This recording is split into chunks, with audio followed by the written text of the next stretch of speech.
Buenas tardes para todos y todas.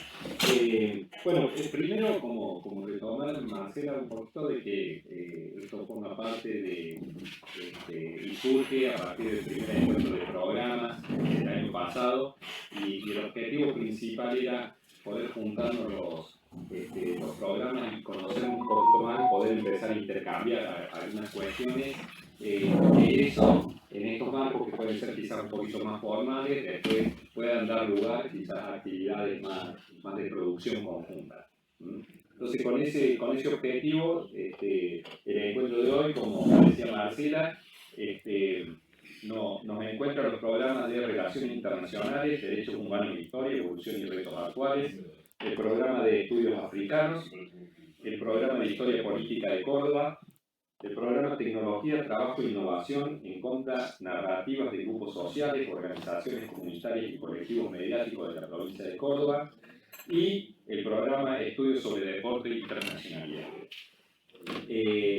La dinámica que vamos a tener es, primero, en un primer momento vamos a ver un pequeño video de disparador. Luego de eso le voy a dar lugar a cada uno de los programas. Van a tener alrededor de 10 minutos, con unos minutitos más de tolerancia, pero les pedimos que puedan respetar el tiempo, porque nos parece que lo más rico puede ser después el intercambio entre nosotros mismos. A partir entonces de cada una de las presentaciones vamos a abrir el intercambio, unos minutos más, por eso les decía, vamos a pasar nuevamente un video y por último hacemos una última vuelta de opiniones y de intercambio para finalizar. Bueno, si les parece, entonces comenzamos con el video.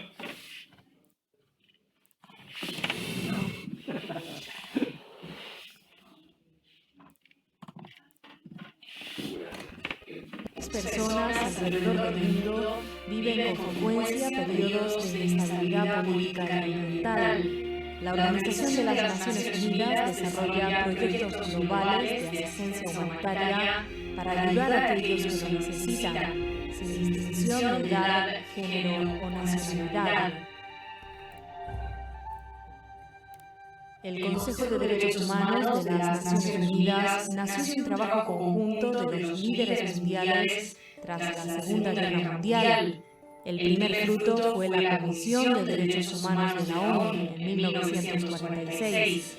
2 años después, Eleanor Roosevelt promovió la adopción de la Declaración Universal de los Derechos Humanos, junto con 48 países miembros. Hoy, todas las personas del mundo poseen las libertades fundamentales de expresión y de culto, así como la libertad de vivir sin temor ni miseria. En este Día de los Derechos Humanos valoremos el resultado que ha tenido en nuestras comunidades esos esfuerzos de líderes como Eleanor Roosevelt. Actuemos para hacer la diferencia y ayudar a los más necesitados. Muchas acciones pequeñas, juntas, pueden generar cambios en todo el planeta.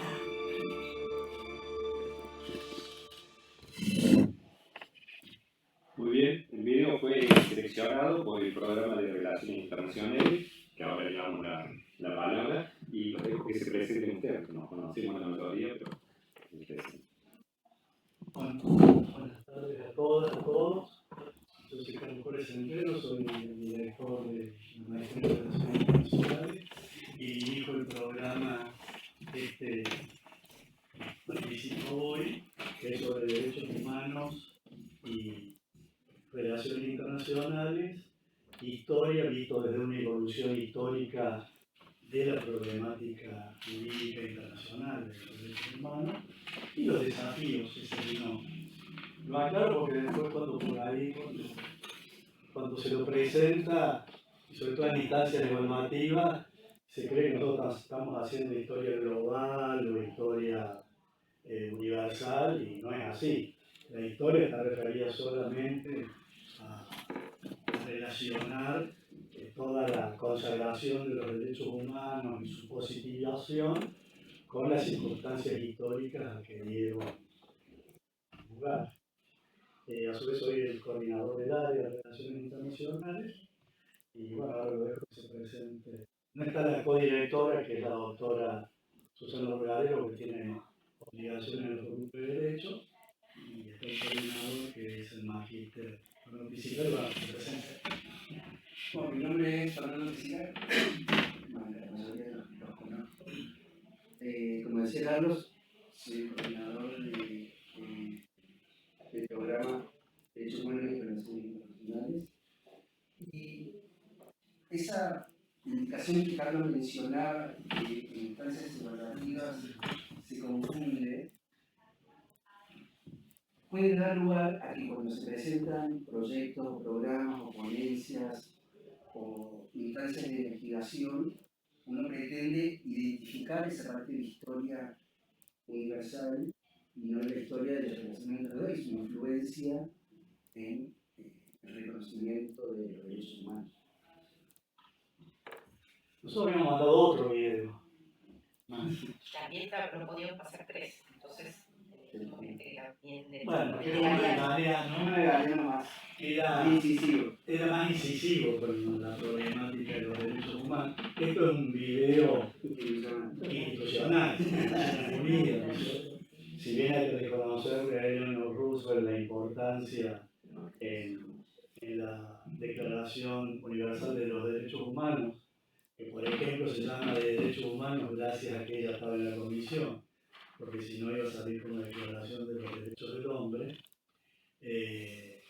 Y si bien por ahí, como yo suelo decir en mis clases, se puede creer de que ella estaba ahí porque el marido había sido 3 veces presidente de los Estados Unidos de Norteamérica, en realidad yo siempre digo lo que en realidad fue. Ella fue una gran feminista, una gran luchadora por los derechos de las mujeres, fue una sufragista, o sea, el primer movimiento feminista que luchaba por el voto universal, y además, como también suelo decirlo por ahí medio en chiste, medio en serio, tal vez Roosevelt fue 3 veces presidente porque estaba casado con ella. Pero bueno, dicho esto, el otro video era más incisivo porque era un poco la doble vara que hay en la problemática de los derechos humanos, pero además, yo por eso había traído los dos, porque Galeano al final hace como una labor de psicoterapia personal, que nos tendríamos que todos y cada una de nosotros analizarnos en nuestra vida individual, y que tal vez si todos y cada una de nosotros pusiéramos el grano de arena necesario, no estaríamos debatiendo sobre los desafíos de la problemática de los derechos humanos, ¿no? Inclusive este video institucional señala la lucha de Naciones Unidas por erradicar la pobreza y los conflictos, y sin embargo la pobreza no está erradicada y los conflictos tampoco están erradicados, ¿no? Y el momento actual es un momento muy desesperanzador con respecto a toda esta problemática de los derechos humanos. Si bien a nivel interno va a ir dependiendo de las geografías y de las regiones y de los estados, y dentro de los estados de los distintos multiniveles que hay en los estados, ¿no es cierto? Que sean federales o unitarios, no es lo mismo la problemática de la protección de los derechos humanos en una gran ciudad o en una megalópolis que en un pueblo chico o en la periferia de la periferia o en la periferia del centro. Es decir, hay distintas complejidades. También, como yo siempre suelo señalar, la consagración y el respeto de los derechos humanos va de la mano o va simbolizado con lo que suelo señalar como el juego de la oca, ¿no? A veces avanzamos 10 casilleros y después volvemos al punto de inicio, porque nos tocó al tirar los dados que había que volver a la largada, ¿no? Y en ese sentido, bueno, la situación actual es una situación, si bien toda la modernidad ha sido problemática, porque la consolidación del Estado-Nación y el surgimiento de los Estados va de la mano de la evolución introducción del capitalismo, y creo que hay tres conceptos de la modernidad que no estaban antes, o tres categorías conceptuales: un Estado o Estado-nación, la otra capitalismo y la otra sociedad económicamente dividida en clases, que tensionan mucho la problemática de la real efectividad y consagración. O sea, porque los derechos humanos pueden estar consagrados, pero de ahí a que esa consagración realmente implique un efectivo cumplimiento y garantía por parte de los estados, no pensemos solamente en los estados más autocráticos o totalitarios o dictaduras donde eso se evidencia de una manera más, o está más plasmada en cierta medida, sino que hasta el más democrático de los estados es violador de problemática de derechos humanos. Y si esto lo llevamos al escenario internacional, donde lo que la caracteriza es la anarquía, aun cuando hay estados que tienen más jerarquía que otros, bueno, el problema es mucho más complicado, todo esto de la doble vara, del doble estándar para analizar las problemáticas de los derechos humanos, y además, en un momento, como diría Duber, nosotros estamos en una época de pasiones tristes. En las épocas de pasiones más utópicas, aún cuando sean utópicas y revolucionarias, siempre hay una esperanza de cambio, una lucha por el cambio, y hoy por hoy las sociedades están viviendo tratar de que no le recorten más lo que ya está recortado. Entonces es una situación compleja. Dicho todo esto, a pesar de las idas y venidas, a pesar del juego de la boca, a pesar de los avances y de los retrocesos, creo que tampoco hay que denostar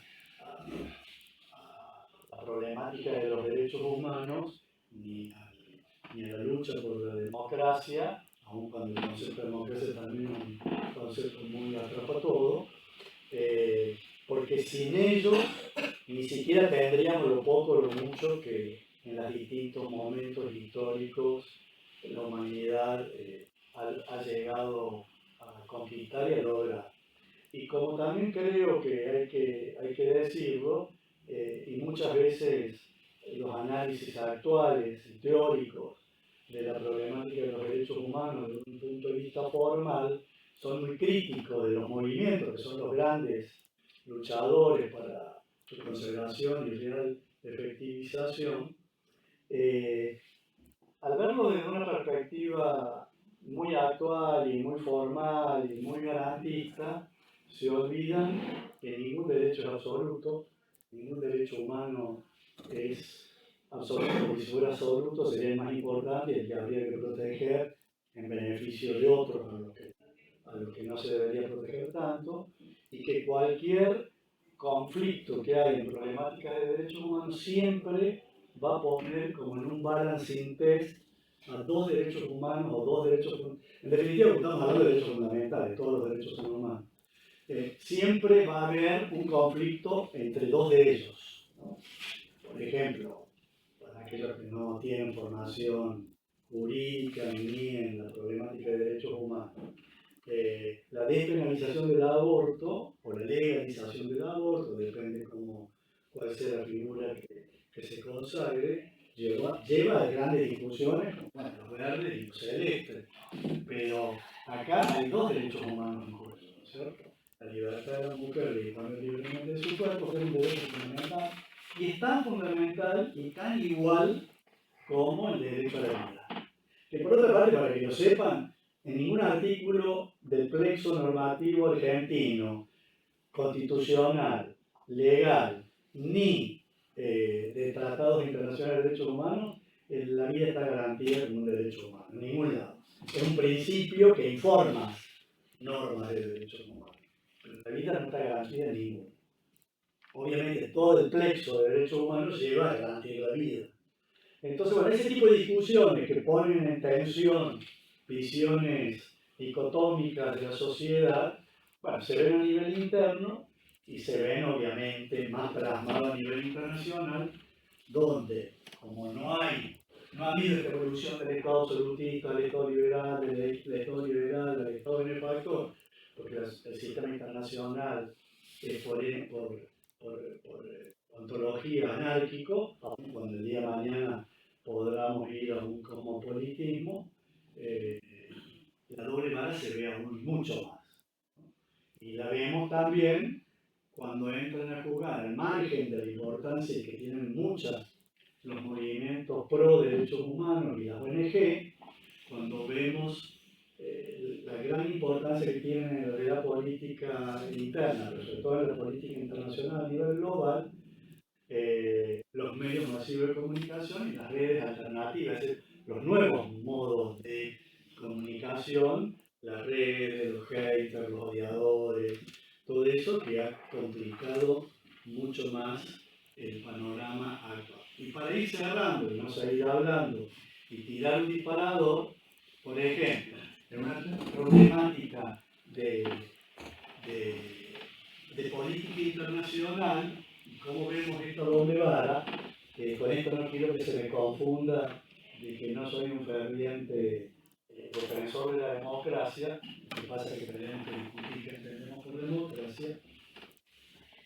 Hace un mes en el mundo venimos fogoneados por las redes sociales y los medios masivos que responden al capital global sobre unas elecciones en un país hermano del que podemos tener muchas diferencias, pero unas elecciones al fin a las que se les exigen lo que no se les exigen a las elecciones, por ejemplo, en Estados Unidos de Norteamérica, o lo que no se les exigen a las elecciones en otros lugares del mundo. Acá en Argentina, por ejemplo, en Mendoza, tuvimos 2 meses contando votos, allá en la década de los 90, en la época de Reutemann. Acá en Córdoba tuvimos un mes y pico contando votos cuando Schiaretti le gana por menos de un punto a Luis Juez.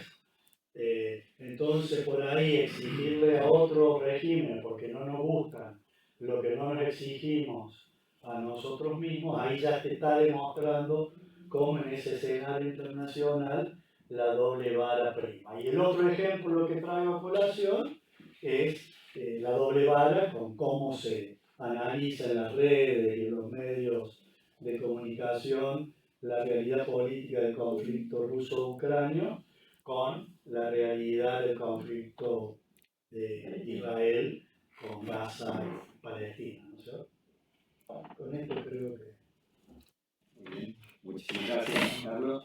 Bueno, le damos lugar entonces ahora al programa de estudios africanos. José, presentate y después avisar cuando. Bueno, buenas tardes a todos y a todas, gracias por venir con este día tan caluroso y extraño. Bueno, y ventoso, por eso, caluroso y extraño, está terrible. Bueno, yo junto con Diego Ufa, que está al final, los malos alumnos se sientan al fondo, ya ustedes ven Diego tan juntitos. Son los revoltosos. Son los revoltosos. Cuando dijimos el programa, no, vos y yo estamos jubilados, hermano, recién jubilados. Diego y yo coordinamos el programa de Estudios Africanos, que es uno de los programas más antiguos, junto con otros de más de 20 años, lo que sea. Y, como su nombre lo dice, nos dedicamos a estudiar temáticas de África, pero también de la diáspora africana en América Latina, ¿no? Entonces, digamos, esos son nuestros 2 pilares fundamentales. Lo hacemos básicamente desde una visión más política, histórica, como explicaba recién Carlos, y también, digamos, por eso me interesó mucho a mí la cuestión de las palabras o las preguntas, porque en realidad varios de los programas presentaron preguntas, las preguntas disparadoras que presentaron ustedes, que presentaste vos, Adrián, y la recomendación no se coordinando, porque la gente planteaba cualquier cosa, con relación a que hablemos del Estado, ¿no? Y siguiendo con lo que decía Carlos, nosotros miramos al Estado, pero no miramos al Estado desde una concepción cerrada, como se miraba antes, sino que el Estado es tal porque tiene una sociedad civil que se articula con él, que lo reconoce, que además este Estado se apoya en esta sociedad civil para el reconocimiento de los derechos. Nosotros trabajamos mucho, por eso nos articulamos mucho con lo que decía Carlos, trabajamos sobre el reconocimiento de todos los derechos sociales, políticos, económicos, medioambientales, culturales. Entonces vemos a la sociedad civil, una sociedad civil que no es homogénea, una sociedad civil que está formada por muchas naciones y por muchos grupos que se identifican o que se aglutinan por la identidad, por una identidad cultural básicamente, como plantea Stuart Hall, están atravesados son una construcción que está atravesada por determinados elementos que le permiten identificarse y diferenciarse del otro, ¿no? Entonces esta identidad cultural es la que nosotros estudiamos, analizamos, discutimos. Una identidad cultural que no la vemos como una cosa estática en el tiempo, que se lee y se transmite, sino que se transforma constantemente y que reclama por los derechos. Por eso analizamos las sociedades civiles en constante movimiento, en constante crisis, y las analizamos desde el punto de vista de interculturalidad crítica. O sea, no vemos a un Estado con una sola nación, como se decía en el siglo XIX, sino que vemos un Estado con múltiples naciones, como plantea nunca me sale Plivka, una persona muy difícil, Will, yo digo Will, como si fuéramos muy amigos. Él plantea que tendríamos que hablar de naciones de nacionalidades, ¿no? Entonces estas nacionalidades con sus distintas culturas, lenguas, comida, formas de trabajo, deporte, todas esas comunidades no es que se toleran unas a otras, no es que viven en un espacio territorial porque hay un gobierno, hay un Estado que los obliga a estar ahí, sino que desde la interculturalidad crítica interactuamos, construimos una nueva sociedad, sabiendo de la diferencia, pero a la vez construyendo un nuevo concepto de Estado. Desde ahí es que nosotros trabajamos dentro del programa de investigación. Mucho más breve que Carlos y dentro del tiempo. Bueno, yo había puesto la frase disparadora, que tenías que mirarme al principio. Bueno, y ahí te va a dar... Y leer la de derechos que eran las que yo me lo sé. En piel negra, máscaras blancas, Fanon indica que la cuestión de identidad es de hecho la respuesta a la pregunta esencial de ¿qué quiere un hombre? La identidad que anhelan los hombres negros es la de ser reconocidos como seres humanos iguales. Esa es la verdadera necesidad. Sí, pero yo no lo he leído. Lo que está leyendo. ¿Cómo? También no lo he leído, ¿no? ¿Quieren que lo lea también? La tengo. Para ellos te deja así temblando. Está muy relacionado con lo que dice el uruguayo, Galeano. En un contexto global donde la cuestión de los derechos humanos tiene una influencia fundamental, ¿hasta qué punto es responsable la comunidad internacional de garantizar los derechos humanos y que se alineen en su respeto a esos principios y cómo pueden las relaciones internacionales contribuir a evitar el incumplimiento? Pregunta que busca abrir una discusión sobre la responsabilidad compartida entre organizaciones no gubernamentales, gobiernos y actores internacionales en la promoción de los derechos humanos en sus distintos aspectos. ¿Cómo está bien? Bueno, muy bien. Gracias por ayudar. Pasamos entonces ahora al programa de Historia Política de Córdoba. Gabriela, preséntense también. Bueno, buenas tardes a todos y todas. Agradecemos en primer lugar la instancia de participación en este encuentro de programas que reconocemos de continuidad de la labor que se inició en el pasado y nos parece muy importante para que podamos tener contacto entre la producción académica de los distintos programas del CEA. Como bien lo dijo Pablo, nosotros representamos al programa de Historia y Política de Córdoba. Yo soy Gabriela Rosa, soy la coordinadora del programa, el director del programa es César Cach, y en este momento me acompañan Nadia Paul y Gustavo Del Palma, que son integrantes del programa, son investigadores del programa. Bueno, el tema que nosotros queremos abordar queremos rescatar es la centralidad de los partidos políticos. El tema que nos preocupa es el tema del Estado y reconocemos a los partidos políticos como canales fundamentales para llevar hacia el Estado las demandas sociales.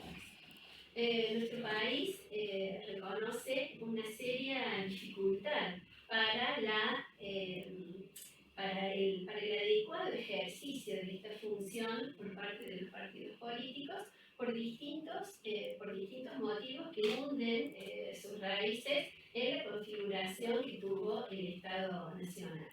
Entonces, en un primer momento, cuando hablamos del Estado Nacional, podemos reconocer la existencia de un régimen, de un gobierno conservador, de un Estado conservador, que manipulaba las preferencias políticas de la población, alterando este canal de representación. No era la representación desde la base social hacia el Estado, sino que desde el Estado se bajaba hacia la base social, de acuerdo al análisis que realiza Natalia Bota. Entonces, en esa configuración era muy difícil que los partidos pudieran canalizar las preferencias políticas de la ciudadanía y pudieran llevar adelante la representatividad, las demandas de esa sociedad.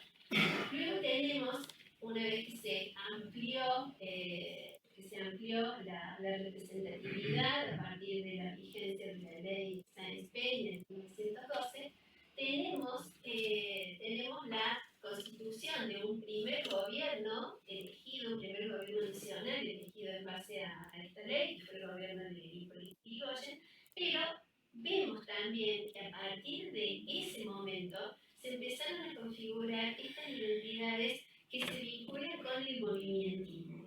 Entonces hubo una preeminencia del movimentismo que lo reconocemos en los grandes movimientos nacionales, el radicalismo primero y el peronismo después, que de alguna manera impedían la representación del otro. O sea, la ciudadanía no era concebida como un conjunto en el que se podían identificar distintas identidades partidarias, sino que desde el Estado se consideraba que lo válido era este movimiento nacional. Otro factor que ha incidido en la dificultad para que los partidos se constituyeran como canales de representación ha sido la permanente interrupción durante un lapso significativo de la continuidad institucional a través de los golpes militares y de los gobiernos autoritarios. Y a partir de la recuperación de la democracia en 1983, vemos que se fueron configurando otros tipos de partidos que de alguna manera también interfieren en esta posibilidad de que exista una representación adecuada de las demandas sociales en la arena del Estado. Y estas digamos, características que podemos identificar por parte de los partidos que han ido digamos, evolucionando a lo largo del tiempo y que de alguna manera constituyen un escenario crítico, ¿sí? Y máximo si consideramos el escenario actual, podemos ver que hay distintas características que inciden para que los partidos no puedan cumplir con esta función. Una de estas características es el creciente personalismo. En términos de Marín, la representación por proximidad. En términos de Cheresky, los liderazgos de popularidad. El personalismo que impera en los partidos políticos. Y el personalismo es configurar al líder como la representación del partido. El partido no se constituye así como un espacio de debate de ideas, de articulación de propuestas para elaborar adecuados programas, sino que impera la preeminencia del líder. Y en ese sentido, y en relación a otro elemento que es importante, vemos la significatividad que tienen los sondeos de opinión, en el sentido de que los partidos van a elaborar sus propuestas en base a la preeminencia de los sondeos de opinión. Y eso produce que estas propuestas se vayan adecuando al resultado de las encuestas y tenga, digamos, preeminencia el afán de obtener el éxito electoral por sobre la articulación de propuestas y el debate interno entre los miembros del partido. Otro elemento importante, y aquí ya vemos la articulación del partido con el Estado, es la posición de los Estados. En relación a que se le da prevalencia digamos, a la intención que tiene el Estado en relación a las políticas o a las propuestas que surgen desde los partidos. Entonces, ahí vemos de que hay una dificultad seria para que se puedan articular las propuestas de los partidos, porque desde el Estado, y aquí vamos a centrarnos especialmente en el escenario de Córdoba, existen mecanismos para que prevalezca la posición del Ejecutivo por sobre la posición del Poder Legislativo. Y aquí le doy la palabra a Nadia, que va a profundizar sobre este tema. Una cosa. En la frase que nosotros elegimos, como que nos pareció inquietante, es una frase que da título a un artículo publicado por Janina Webb en la revista Nueva Sociedad en el año 2022, que dice: sin partidos la democracia no funciona. Los partidos son fundamentales para el ejercicio de la democracia, pero con estos partidos tampoco. Bueno, buenas tardes. Siguiendo con lo que está diciendo Gabriela, y particularmente que es el tema de tesis de maestría, al observar el comportamiento de la legislatura de Córdoba desde que se reformó en el año 2001, se ve como, si bien no de forma total, pero sí el nuevo sistema electoral implementado fortalece la posición del partido ganador, en este caso, bueno, por Córdoba en su momento, ahora hacemos por Córdoba, hacemos unidos por Córdoba, y lo que en el futuro lo reemplace, el cordobesismo, exactamente. La composición de la legislatura, que desde el 2001 en adelante ha tenido una mayoría contundente, hace que lo que prevalezca sean las iniciativas del Poder Ejecutivo a nivel legislativo. Si uno observa cómo ha sido la producción legislativa en ese momento, desde el 2001 en adelante, lo que el mayor nivel de aprobación lo cuentan las iniciativas del Poder Ejecutivo. Entonces, esto muestra el peso, sí, que eso es algo también que está vinculado con nuestra cultura del hiperpresidencialismo o el hiperejecutivismo, donde el Poder Ejecutivo, en este caso el gobierno provincial, prevalece por sobre el Poder Legislativo, y la capacidad de acción que tienen los otros bloques dentro de la legislatura es realmente muy, muy escaso. Algunos ya directamente asumen o se focalizan más en las cuestiones de control del Poder Ejecutivo, porque es muy difícil con esa configuración poder avanzar en algún otro sentido. Pero cuando hacía la investigación, lo que pude encontrar y que me resultó muy interesante fue un estudio de una politóloga, creo que el nombre era Gabriela Rodríguez, donde estudia una serie de legislaturas subnacionales en la década de los 90.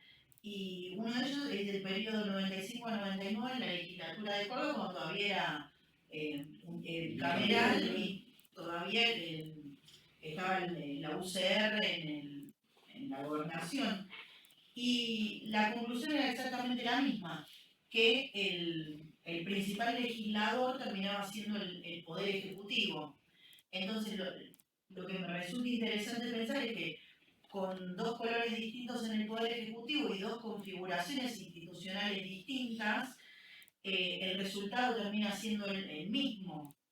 Y la idea de ahora, del año 2023, que por primera vez desde que se modificó la legislatura, que el oficialismo no tiene la mayoría, es más, quedó dividida en mitades. Bueno, es ver por primera vez que se da esta situación donde no diría desventaja, pero se encuentran con un panorama diferente. Bueno, ¿cómo va a influir de acá en adelante, de acá al menos a que termine el periodo actual, este nuevo panorama político dentro de la legislatura? Si realmente se va a evidenciar algún cambio en esa dinámica, o puede que no y seguir con lo mismo, pero me parece interesante pensar eso, qué es lo que subyace a la historia, a la cultura política, que en dos contextos totalmente distintos, en dos formatos institucionales diferentes, nos encontramos con lo mismo, el ejecutivo fuerte, la personalidad fuerte, en detrimento de lo que debería ser el órgano de la representación popular. ¿No? Muchísimas gracias, Nadia y Gabriela. Bueno, pasamos entonces al siguiente programa, que es el de Tecnología, Trabajo e Innovación en contra de la narrativa de grupos sociales, organizaciones comunitarias y colectivos mediáticos de la provincia de Córdoba. Presentate, Perdón la demora. Mi nombre es Vera González, provengo de la Facultad de Ciencias de la Comunicación y estoy en representación de las coordinadoras, Nidia Baterada, de nuestra casa, que es la directora, y Silvina Bufa, de la Facultad de Ciencias Económicas, que es nuestra contraparte en este programa, que bueno, ya Pablo lo nombró, y si bien vengo con un speech armado, porque somos muchos y queremos decir tanto que nos minutamos, voy a invertir a lo mejor un poquito para recuperar, bueno, de eso se trata, algo de lo que ya vienen hablando, que tiene que ver con cómo miramos al Estado y cuál es la propuesta o apuesta que hacemos desde este programa. Digo, por ahí me interesó, aunque llegué un poquito tarde, sobre las preguntas que hacía el programa acá del compañero, tanto como el disparador de recién, que me pareció alucinante, de Gabriela, con estos partidos no, y entonces también hicimos algunas preguntas que las puedo leer y compartir, pero digo, creo que esta es de alguna manera la excusa, digo, si los mecanismos por ahí de representación o de reconocimiento por ahí de ciertos colectivos de parte del Estado, y nosotros como comunicadores sumamos también una esfera mediática, ¿no es cierto?, para analizar esta visibilidad de los grupos, de los colectivos. Si esto falla, bueno, ahí venía la pregunta, ¿cuál es el rol que le cabe a estas organizaciones que nosotros trabajamos, en particular para mi tesis doctoral estoy enfocada en los activismos locales, muy puntual, porque hago estudios de género, travestis, transexuales y transgéneros de la provincia, pero quiero decir cuál es el rol que le cabe a estos activismos en momentos donde, por un lado, pareciera que teníamos la garantía de ciertos derechos constitucionales logradas, que una agenda de derechos se había constitucionalizado o institucionalizado, y bueno, en detrimento de o menoscabo de estos derechos en el contexto actual de agendas neoliberales, ¿cuál es el rol entonces que asumen estos colectivos? Les cuento de qué se trata más o menos el proyecto y que tiene que ver con justamente una hipótesis que nos fundamos y que, por supuesto, es resultante de trabajos que venimos desarrollando hace tiempo desde la Secretaría de Ciencia y Tecnología, ¿no? Con proyectos de tipo A, consolidar o como se llamen a futuro. Y que justamente estos resultados nos permiten arribar a estos supuestos que tienen que ver con la disputa de sentido que nosotros entendemos se da en una esfera pública en función de esto que viene a ser las heterodesignaciones o asignaciones o representaciones, si quieren, o identificaciones que el Estado e incluso los medios masivos de comunicación dominantes tienen respecto, por un lado, al trabajo,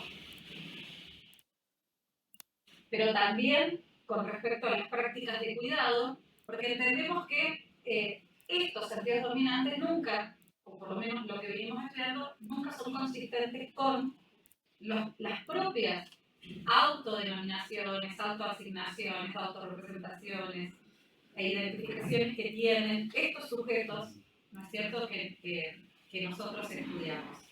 Que estos sujetos son sujetos trabajadores que están, por supuesto, inscritos en grupos laborales, comunitarios y mediáticos, que tienen, sobre todo, una características que son trabajadores precarizados, trabajadores, bueno, características, no, pero digo, también pertenecen a colectivos de gestión horizontal, digo, estamos precarizados todos, pero algunos precarizados por el Estado como trabajadores bajo relación de dependencia, luego como del CONICET o de la facultad como docente, pero también, digamos, les compañeros que trabajamos y que pertenecen por ahí a otro circuito también.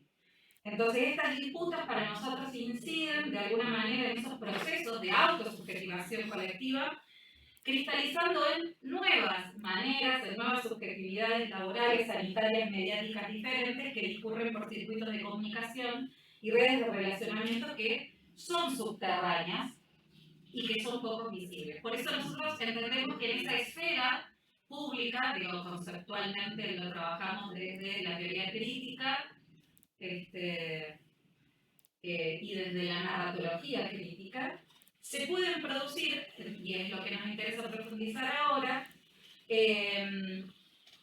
prácticas y autonarrativas que son contrahegemónicas, que son comunitarias, colectivas y demás, y que dan lugar a la configuración de contraesferas, ¿sí? Y ahí es donde se disputan los sentidos. Lo particular es que estos productores de contenido, digo, o estas personas con las que nosotros trabajamos, no solo discursivamente disputan el sentido, sino también lo disputan desde lo que nosotros entendemos una praxis comunicativa, que es un hacer comunicativo que se define en la práctica. Configuran entonces otras maneras de producir, otras maneras de hacer circular sus bienes y servicios, otras maneras, por supuesto, de apropiarse del capital y de ese retorno. Las preguntas de investigación que hoy estamos trabajando tienen que ver entonces con qué características asumen estas prácticas laborales y de cuidados, con tecnologías de comunicación en estas organizaciones, qué propósitos persiguen en la producción de narrativas en el espacio público, y finalmente, qué narrativas se construyen en torno al trabajo en común o colectivo que éstas llevan a cabo. Como les decíamos, en función también de las preguntas que habíamos, o disparadores, que habíamos pensado para la mesa de hoy, y concretamente por el eje que nos atraviesa, ¿es posible hablar de buen vivir? ¿Es posible hablar de bienestar social en un contexto sociopolítico antiderechos que permanentemente excluye, precariza y vulnera a sus ciudadanos? Muchísimas gracias, Mónica. Bueno, y pasamos entonces al último programa, que es el estudio sobre deporte y internacionalidad. Buenas tardes, todas y todos. Para quienes no me conocen, soy Adrián Brunetti. Bueno, ya hace un tiempo que estoy acá en el CEA y este programa es nuevo. Este año se ha aprobado Yo tenía un video, pero no supongo que en un ratito lo vamos a pasar, como un disparador para analizar lo que este programa intenta llevar adelante. Como es nuevo, recién estamos empezando a establecer líneas investigativas, ¿no? Y tiene que ver, sobre todo, analizar el deporte, desmitificar el deporte como algo simplemente lúdico y recreativo, ¿sí? Porque es una actividad humana que es lúdica y recreativa, pero tiene todo un trasfondo por detrás mucho más complejo, mucho más profundo y atraviesa, si se quiere, cada una de estas cuestiones que se fue analizando acá. El deporte está por detrás, por supuesto como no algo principal, pero sí que lo toca de alguna manera, de algún aspecto conexo. El tema de derechos humanos, ni hablar, eso sucedió en Qatar, respecto de los trabajadores migrantes, de la mujer en Qatar, de las condiciones de trabajo que se fueron, las minorías sexuales que fueron necesarias para construir toda la infraestructura de la Copa Mundial de 2022. En el caso de África, mucho respecto a la identidad nacional, ¿sí? La construcción de identidades nacionales, sobre todo después del proceso de colonización, en los 70 y los 80, el fútbol fue una manera, y el deporte en general, una manera de posicionarse como una nación, como un Estado, con esa nación de nacionalidades, como decía María José, desde la historia política, ¿no? La utilización del deporte por los regímenes políticos para llevar adelante sus políticas justamente y sus ideologías. Los casos comunes y clásicos de Hitler, ¿sí? Con los Juegos Olímpicos del 36, la dictadura con la Copa del Mundo del 78. Lo mismo que si no nos vamos tanto al sistema autocrático, también vamos a sistemas democráticos, por ejemplo Corea y Japón en 2002, también para posicionarse desde ese punto de vista, Estados Unidos en 94, y Estados Unidos en la próxima Copa del Mundo, y todo este complejo mediático deportivo que Estados Unidos está llevando adelante con Messi como bandera, el ícono, ¿verdad? Llevar el negocio y el capitalismo siempre está buscando ahí sus impuestos por donde ingresar, y es donde todavía el deporte le falta ingresar al mercado norteamericano, y también lo que la compañía y ese programa también se pueden ver algunas aristas respecto del tema del deporte. Entonces, la idea básica de esa pregunta disparadora era, digamos, y en paralelo con el eje de este panel, ¿no? Analizando el Estado, cómo el deporte entonces lo podemos ver en todas estas facetas y dimensiones que van mucho más allá de lo estrictamente recreativo y lúdico, para poder analizar en esas medidas y dimensiones que son políticas, que son económicas, que son sociales, que son culturales, que son de género, que son de temas climáticos, que son de derechos humanos, y todo eso, por supuesto, influye de manera decisiva en el concepto del Estado y cómo se atraviesa, y en esa crisis también que el concepto estatal que hoy en día tiene, ¿no? que con todas estas facetas y dimensiones que hemos venido hablando, por ejemplo el tema de los partidos políticos, ¿no? Que también es una señal, si se quiere, de la propia crisis del Estado. Entonces el deporte también es una herramienta para poder analizar cuáles son las dimensiones, las facetas que hoy en día el sistema internacional, los sistemas políticos, la sociedad civil, que también se habló acá, bueno, está todo relacionado en ese conjunto de actores, de estructuras y de procesos que están presentes en el mundo actual, y en los cuales el deporte es una de esas facetas por las cuales tenemos que analizarlo y dejar de verlo simplemente como algo de nuevo recreativo y lúdico para llevarlo a esa otra dimensión más profunda. Y de nuevo, bueno, estamos con Galeano, siempre es bueno citarlo, ¿sí? Hay un libro que es una Biblia, ¿sí? El fútbol a sol y sombra, que analiza justamente la historia política del siglo XX, desde 1930 en adelante, con las copas mundiales y el contexto político de cada una de esas copas mundiales, ¿no? Por eso a sol y a sombra, lo bueno, lo positivo que el deporte siempre representa, ¿sí? Como una actividad humana, lúdica, de relacionamiento, de socialización, pero también desde el punto de vista negativo, ¿no? Que muchas veces se ha utilizado políticamente desde todo punto de vista, no solamente los estados, sino también los grupos económicos y capitalistas, en el sentido crítico de la palabra, se han utilizado ese deporte. Y para cerrar, otra frase de Galeano que suele decir que el fútbol en general, digamos, a la medida que fue perdiendo esa pureza, a la medida que se fue convirtiendo en un negocio, bueno, fue perdiendo el alma que tenía al momento de establecerse como una actividad humana y cultural, ¿no? En esta idea de que todas estas dimensiones y todos estos conceptos políticos, económicos y sociales han ido moldeando un deporte que está al servicio hoy en día de estos grandes negociados globales. ¿Sí? Bueno, eso. Muchas gracias por su atención y bueno, ahora creo que Nico va a poner el video que había seleccionado de también un gran pensador. Gracias, Adrián. Vemos el video entonces y después abrimos a diálogo. Nico, y el asunto de Galeano también. Eso lo vamos a poner aquí.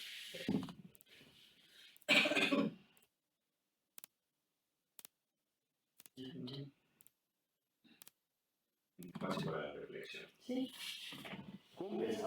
El fútbol, que es propiedad popular, Es muy bajito. esencialmente el fútbol es propiedad popular. ¿Por qué es propiedad popular? Porque los pobres tienen muy poca capacidad de acceso a la felicidad porque no disponen de dinero para comprar felicidad. Entonces el fútbol, como es gratuito, es de origen popular, entonces ese fútbol, que es una de las pocas cosas que horizontalmente los más pobres mantienen, ya no la tienen más. Porque a los 17 años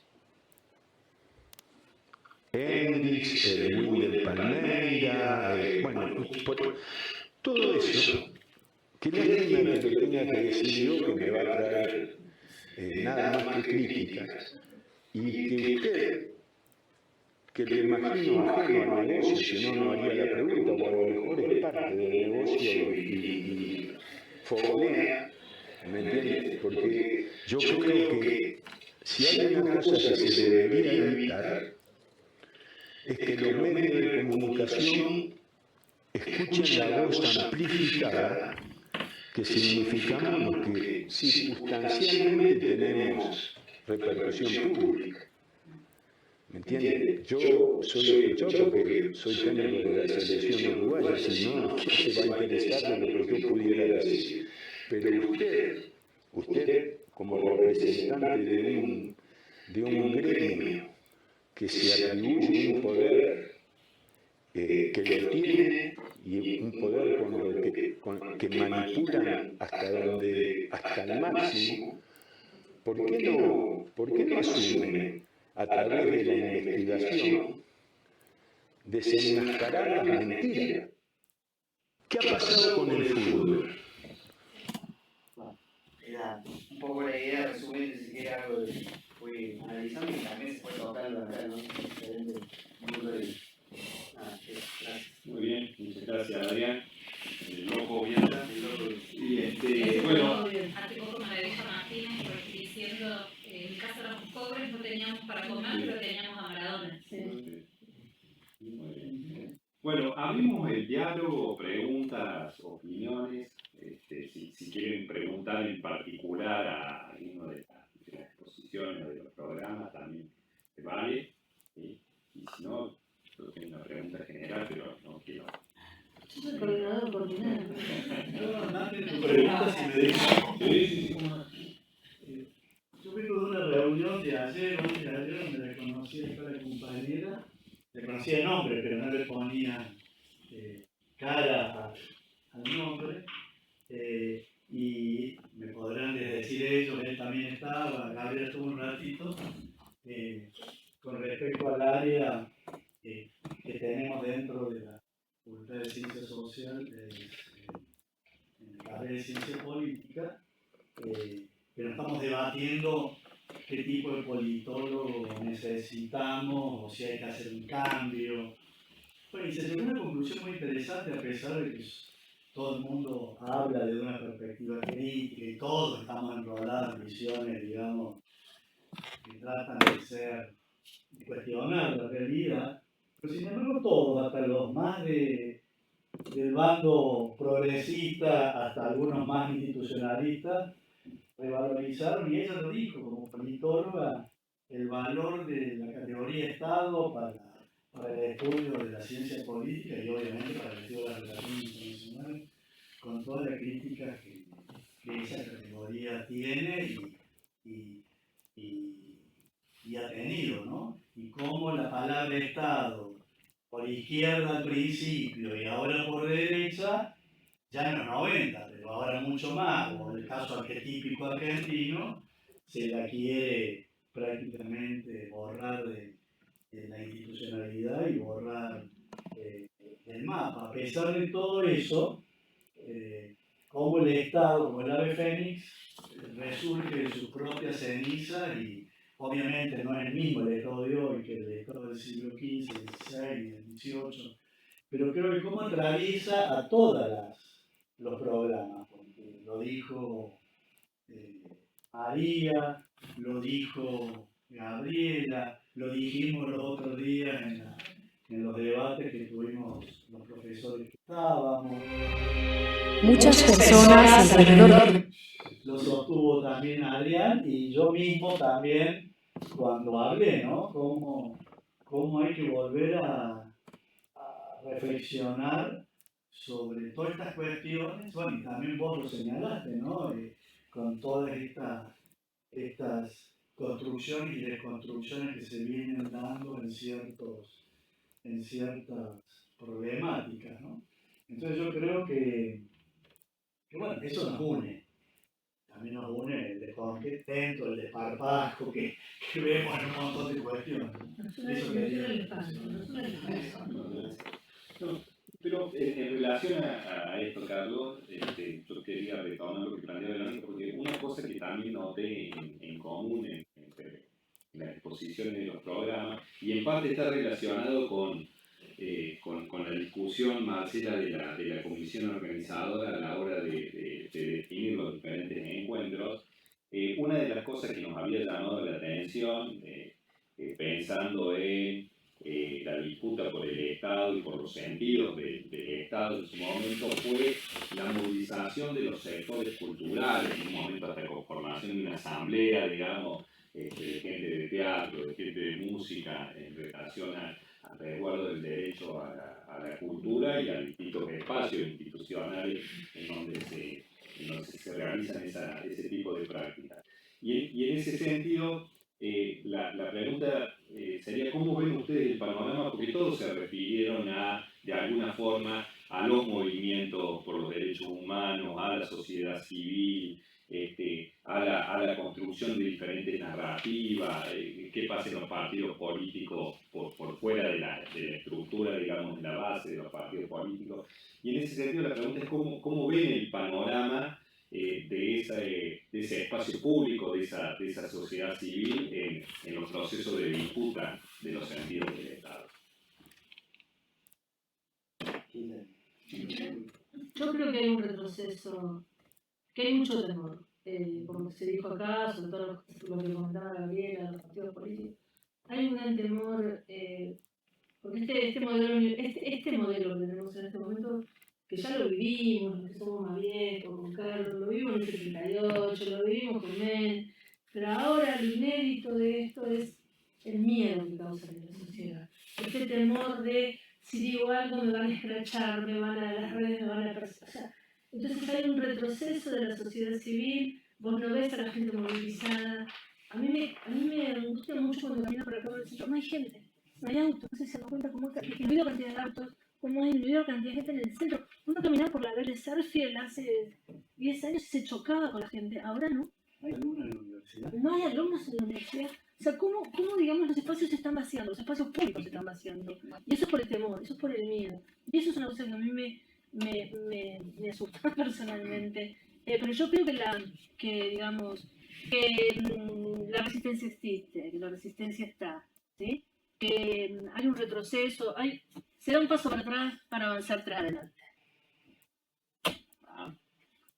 Yo me parece que, si bien puede ser cierto que hay un temor, digamos, sobre digamos, a habitar el espacio público. Es cierto que hay unos millones de condicionamientos que hacen que la gente no esté en el centro, que la gente no esté en la universidad, más allá del temor, digo. Pero justamente esa es una de las inquietudes que tenemos sobre esas otras formas que está asumiendo la resistencia hoy. Local, digo, local Córdoba, local Argentina, digo.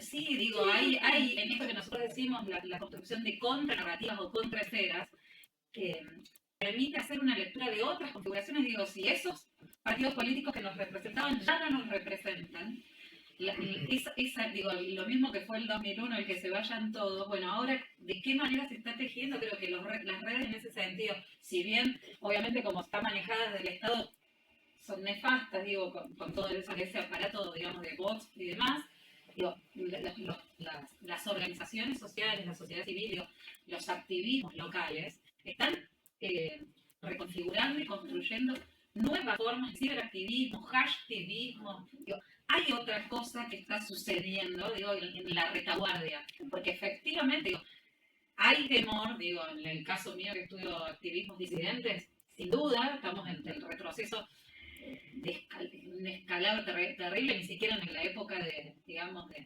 de los códigos contravencionales, ¿sí? Por la pérdida de derechos, pero me parece que también hay espacios de trinchera donde todavía se puede cocinar y pensar, digo, en cómo avanzamos esos 3 pasos para adelante. Lo que pasa que creo que esto que preguntaba al inicio, en algún momento el activismo se amesetó producto de que la agenda de derechos se había institucionalizado. No nos preguntamos en ese momento qué pasaba si los perdíamos, o si había algún peligro inminente. Subestimamos mucho a esta derecha, nos tomó por asalto y hoy estamos en ese paso para atrás para pensar cómo salimos fortalecidos de eso. Y creo que hay una red de agenciamientos que tracciona. Digo, ya no puedo yo sola con mi organización lograr mucho. Hoy hay muchas experiencias que hablan de redes, tramas, ¿no? que van trazándose, hilvanándose para tejer esa resistencia, digamos, colectiva, colaborativamente. Pero yo creo que, si bien estoy de acuerdo con todo lo que han dicho ustedes dos, creo que hay algo que ha habido una evolución mucho más larga de la que por lo menos apareció en las 2 intervenciones de ustedes.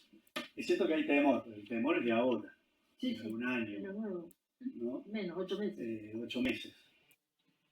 Yo creo que esto empieza en los 70, empieza con el golpe a Salvador Allende, con el 76 acá, que si bien después y después en los 80 con Margaret Thatcher, Ronald Reagan y el neoliberalismo. Yo creo que el neoliberalismo caló en todos nosotros. Todas y todos somos en algo individualistas exacerbados, todos y todas. Entonces, esas 6 décadas de continuo fogoneo, creo que nos hizo cada vez más individualistas. Entonces a la gente ya le cuesta salir a luchar, le cuesta salir a la calle. Y por ahí, como dijo recién, es más fácil juntar firmas en Twitter, en X, o firmar cuanto formulario nos viene por el teléfono, pero salir a la calle y poner el cuerpo y creo que eso hace falta. Y eso en algún momento va a estallar, obviamente. Pero acuérdate en los 90, el fin de Estado. ¿Acuerdan? Leímos toneladas de porquerías del fin del Estado, ¿no? Sí. En teoría ya no hay más Estado, el fin de las ideologías, y el Estado sigue. Va variando, la sociedad civil sigue estando, la gente, sobre todo la sociedad civil, la sociedad en Argentina es muy de la calle, es muy de la calle. Yo creo que en este momento es un momento de repliegue por la situación actual en la que vivimos.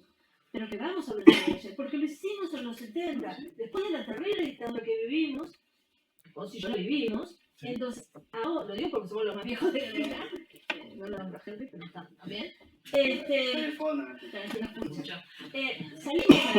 Salimos a la calle y se vivió con mucho miedo en los 70, y nosotros éramos adolescentes y lo vivimos con mucho miedo, éramos jóvenes y lo vivimos con mucho miedo. Yo creo que se va a volver a hacer, porque si no nos queda esperanza, Carlos. No, yo eso sí creo, pero digo y más o menos los partidos políticos, que los partidos políticos terminan siendo política de banner. Por eso te digo, yo creo que acá hay un cúmulo de cosas. Lo dijo ella con los partidos movimientos, el tema del deporte también, ¿no es cierto? Todo este debate que se dio pre-Juegos Olímpicos, porque nosotros hablamos del Coliseo, hablamos un montón de cosas, pero el rendimiento argentino en los Juegos Olímpicos está relacionado con el rol del Estado, Con la el rol del política Estado, pública claro. y Le un montón de diste dos cuestiones palitos, le diste dos palitos descargaditos y pretendés traer la medalla de oro. y lo que decía Israel, en los Paralímpicos estamos sacando más medallas y estamos siendo más protagonistas de lo que fui. ¿Pero por qué? Porque el Paralímpico viene más de la ayuda, de estas otras... Sí, que hay más ayudas económicas. Aunque hay hay estas otras pibes realidades. que salieron a decir que no estuvieron en los actos de apertura, que no tenían ropa, no tenían, digamos, no tenían el identidad. Y por eso. Y también que existe el Partido Movimiento, que yo lo asocio a los Juegos Evita de Perro, ¿no es cierto? Partido Movimiento, pero también te organizó los Juegos Evita. Te los cercena, ¿no? Y no solamente, sino la cuestión del azar. En los clubes, y todo lo contrario, o sea, ya negar cualquier otra dimensión que no sea la mercantil del deporte. Bueno, quería decir que sí, me parece que es importante tener en cuenta el temor, pero también hay que considerar los profundos cambios que se están operando en el Estado y en la sociedad civil. Por un lado, vemos en este gobierno que hay una voluntad muy férrea a no establecer ningún tipo de acuerdo. O sea, hay una decisión tomada y esa decisión se mantiene a pesar de que hay reclamos por parte de la sociedad. Pensemos, por ejemplo, en lo que es, digamos, la actitud del gobierno ante la ley de movilidad jubilatoria, ante lo que es los subsidios para los medicamentos en el PAMI. Por tomar ejemplos, o sea, a pesar de que hay muchas voces en contra y muchas voces que alertan sobre lo negativo de esas políticas y de esa legislación, pero el gobierno mantiene una voluntad muy cerrada en relación a esos temas. Por otro lado, también hay que tener en cuenta los cambios que se están operando en el espacio público.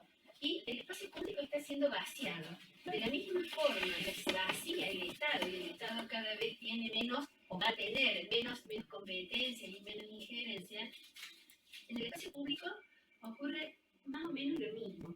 Entonces, eso se da en paralelo a una polarización de la sociedad. Una sociedad que tiene el 50% de pobres no puede tener un espacio público integrado. Entonces, tomemos algunos de los elementos que contribuyen a que ese espacio público esté vaciado. Por ejemplo, el transporte. El transporte público, como otras competencias del Estado, también está siendo vaciado. Entonces, la gente se refugia, quienes no pueden disponer de movilidad propia, se refugian en su propio espacio. Y eso también se ve incrementado por la extensión de la comunicación digital. O sea, hay espacios públicos que antes existían que ya no existen porque la gente, la ciudadanía, de acuerdo a su sector, también se comunica, gestiona directamente a través de su espacio privado. Lo vemos, por ejemplo, en lo que son las clases. O sea, tenemos la combinación de clases presenciales con clases que son virtuales. Y hay también clases que son virtuales que pueden ser, cuando existe la modalidad de que cada uno estudie desde su propio espacio, o sea, se van cerrando los espacios públicos. Entonces, creo que hay que tener en cuenta esas consideraciones. No solo es temor, sino que también se han producido cambios muy importantes en el espacio público y en el Estado. Si ustedes me disculpan, bueno, estoy un poquito enrolado de garganta, pero voy a hacer un aporte, voy a agregar algo a lo que está diciendo Gabriela. Sin duda hay temor, eso es muy perceptible, pero también no podemos hacer oídos sordos, ni podemos dejar de ver que hay, y eso a mí me preocupa muchísimo, me preocupa cuando salgo del ámbito universitario y estoy en el ámbito privado y me junto con amigos que de repente son trabajadores de clase media, trabajadores docentes que han hecho un terciario, que no han hecho una universidad, o trabajadores que están por debajo de ese rango, digamos, incluso algunos que han pasado por la universidad pero no la frecuentan y no participan de este ámbito de discusiones. Y me preocupa que cuando uno habla con esa parte de la sociedad, que es muy importante. Yo vengo del interior de Córdoba, estoy cerquita, pero estoy en el interior, que hay mucha bronca con la política, hay mucha bronca con, no solamente, no dicen los políticos, lo grave es que a veces dicen los partidos políticos, y no entienden que los partidos políticos son un canal, un espacio justamente para poder discutir cuestiones que luego pueden ser llevadas al seno del Estado a través de la competencia electoral, de la competencia democrática. Pero hay mucha gente que no lo entiende a eso. Creo que tenemos que hacer un mea culpa desde la universidad, tenemos que hacer una mirada introspectiva también, y tenemos que ver en qué nos estamos equivocando nosotros para no poder llegar a esos sectores que son mayoritarios, y no en vano ganó este gobierno, digamos. Se ha ganado por algo. Porque seguramente han sido muchos los errores en las etapas anteriores, y no creo que sea demasiado por mérito propio, yo creo que es más por errores ajenos, ¿verdad? Eso es muy notable. Pero bueno, ¿por qué la gente está enojada y cómo hacer para que la gente entienda que la política es una herramienta clave para que no terminen todos sojuzgados, para que no terminemos todos sojuzgados, para que no terminemos todos con la cabeza gacha y la espalda doblada?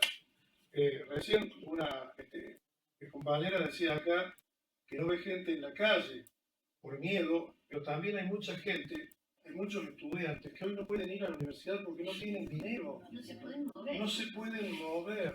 No nos podemos mover nosotros.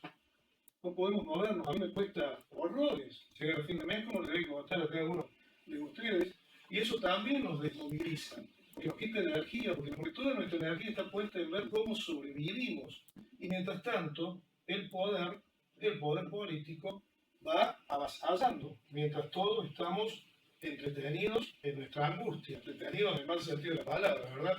Y creo que es muy difícil salir de esa situación y es muy difícil encontrar una manera de recuperar los canales de lucha, de debate, porque esta desmovilización, sumada a la crisis económica y a los problemas que tiene cada familia, por supuesto que nos puede llegar a un extremo de un abatimiento muy grave.